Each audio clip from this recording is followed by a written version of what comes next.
How does it feel to be a loser? David laughed from the head of the table like he owned it.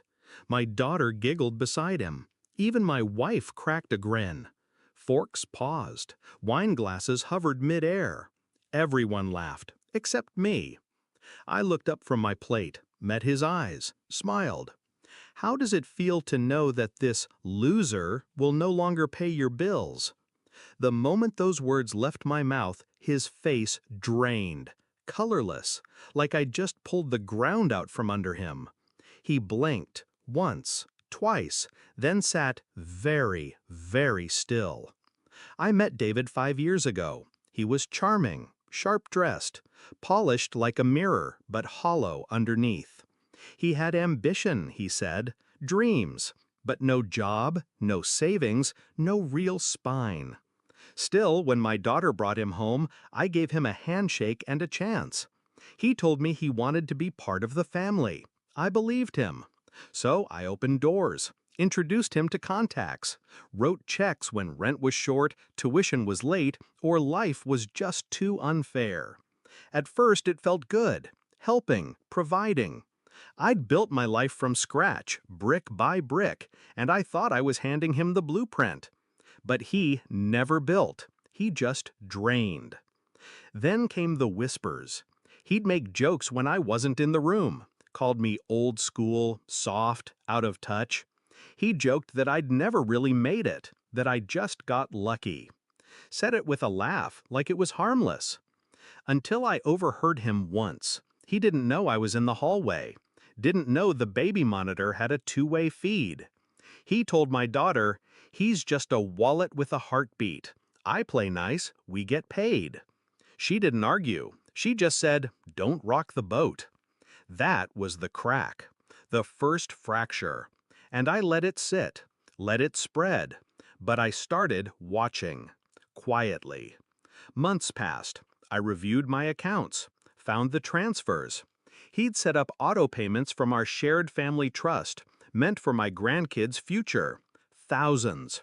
For luxury gyms, private clubs, online crypto investments. I stayed silent, not because I was weak, but because I was readying. First, I called my lawyer, had the trust frozen, redrafted, rewritten so only I controlled the disbursement. Next, I rewrote the deed to the house they lived in, titled solely under my daughter's name, conditional to her financial independence. No freeloaders allowed. Then I cut the lifeline. No more payments. No more safety net. But I didn't say a word. Not yet. I waited for the right night, the right table, the right smug little joke. And he gave it to me, right in front of my family, my wife, my children, my grandchildren. "How does it feel to be a loser?" he said, swirling a $90 bottle of wine I paid for. And when I smiled and answered, everything inside him collapsed. He didn't speak, didn't laugh, didn't even blink.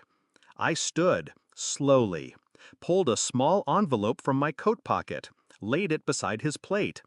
Inside, the cancellation notice of their utilities, the revoked car lease, the foreclosure warning. Signed, sealed, timed. I nodded toward it. "You'll want to read that before dessert." He reached for it like it was radioactive, hands shaking, eyes flicking between the lines. My daughter leaned in, her lips parted, then closed again. "I gave you everything," I said, calm, clear, "and you laughed at me with my own money in your pocket." He opened his mouth. I raised a hand. "No, you don't get to explain. Not here, not now." My voice was low, but the silence it created was loud. "I may be a lot of things, David, but I'm not a fool. Not anymore." He stood, slowly, tried to speak, but the room had turned. The same people who laughed with him now avoided his eyes. Even my daughter didn't move to help him, didn't stop me, didn't say anything. He walked out with that envelope still in his hand.